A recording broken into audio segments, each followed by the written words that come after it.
Olá, tudo bem?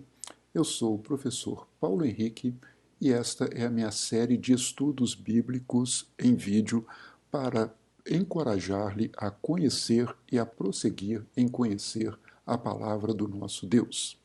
O tema do nosso estudo de hoje diz respeito às doutrinas de Paulo na carta aos Romanos, doutrinas cristãs em Romanos. Para ilustrar o início desse nosso estudo, trago-lhes esta belíssima imagem de um papiro escrito em grego no Egito por volta do ano 200. Este é o documento mais antigo referente à carta de Paulo aos Romanos. Esta carta, escrita pelo apóstolo Paulo, ao final da sua terceira viagem missionária.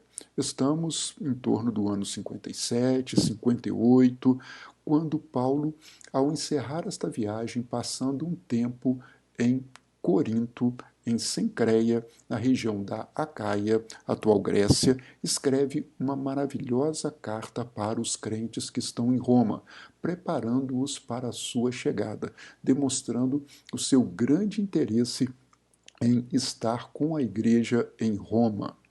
Trata-se de uma verdadeira enciclopédia teológica, na qual os temas dialogam entre si. O pecado, tanto dos judeus quanto dos gentios, a necessidade da aplicação da justiça de Deus, a justificação e a salvação por intermédio de Jesus Cristo e a nova vida dos crentes. Esta carta influenciou a Igreja ao longo de toda a sua história.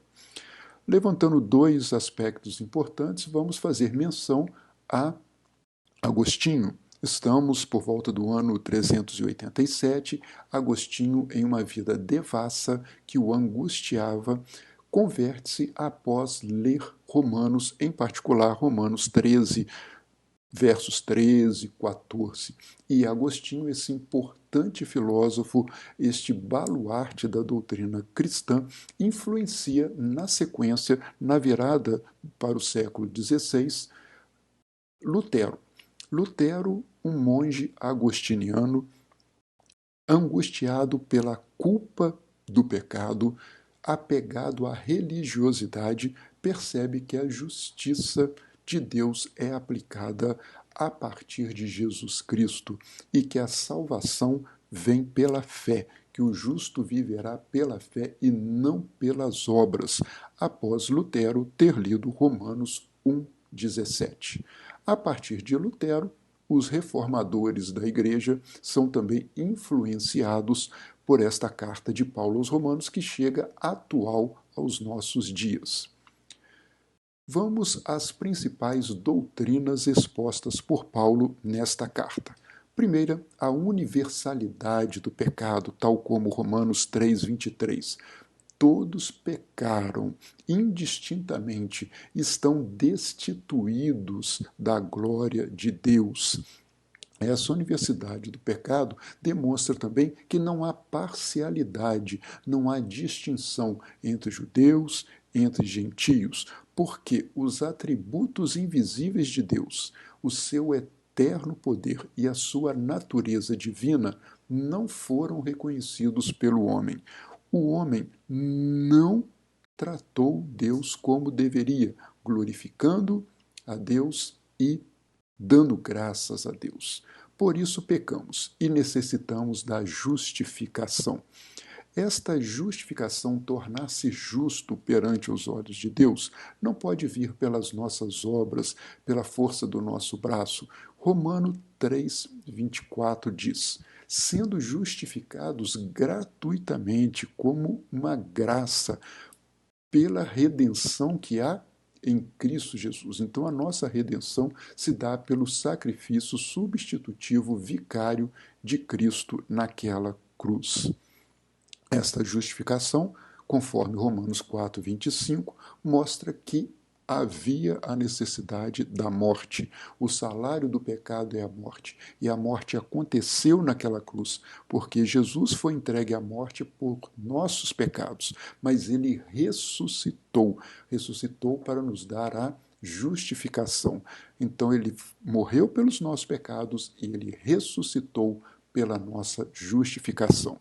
Conforme 3:28 em Romanos, nós podemos concluir que o homem é justificado pela fé em Jesus Cristo, sem as obras da lei.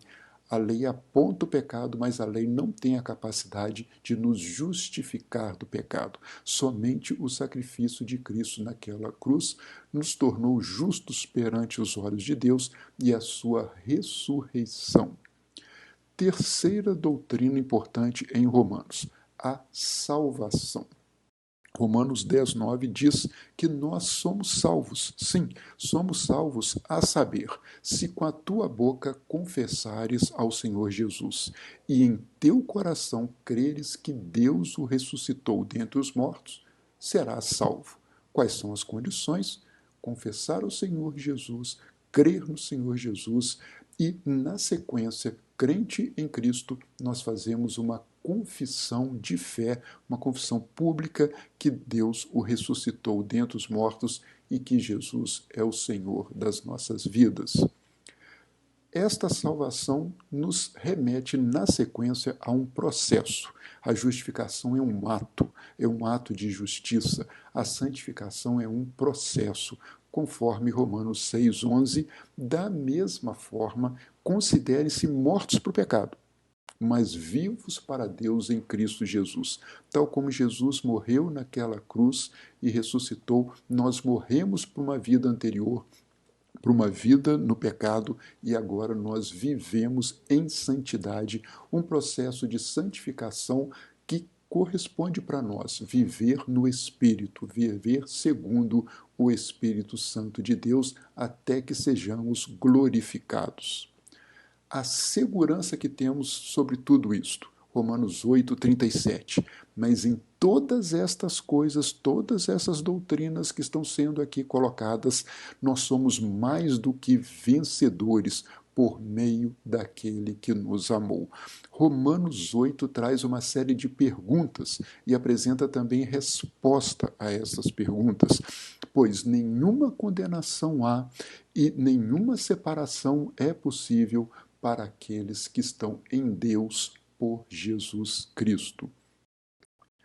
Sexta doutrina importante: evangelização e missões. Agora salvos, justificados, vivendo em santidade, com segurança, devemos levar esta palavra a todos os povos.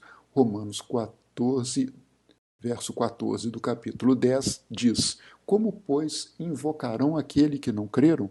E como crerão naquele de quem não ouviram falar? E como ouvirão, se não houver quem pregue? Estamos concordando com Isaías 52:7. E como pregarão, Romanos 10:15? Se não forem enviados, como está escrito, como são belos os pés dos que anunciam boas obras, boas novas. Nós somos os profetas desse tempo, nós somos os anunciadores das boas novas. Nós profetizamos estas boas novas, anunciamos a todos os povos. A sétima doutrina fundamental em Romanos diz respeito à doxologia de Paulo. Encantado com tudo isto, Paulo apresenta louvor a Deus, atribuindo honra e glória a Deus. Conforme Romanos 11:36, pois dele, por ele e para ele são todas as coisas. Em Jesus, dele, por ele e para ele, todas as coisas ocorrem. Prossegue neste canto de louvor e adoração. A ele sejam a glória para sempre. Fecha-se assim a carta de Paulo em relação a estas doutrinas fundamentais. A Jesus, ao nosso Deus, sejam a glória, a honra e o louvor para todo sempre. Paulo expande tudo isso, Paulo dá vazão a esse seu sentimento maravilhoso, dizendo amém ao Senhor Jesus.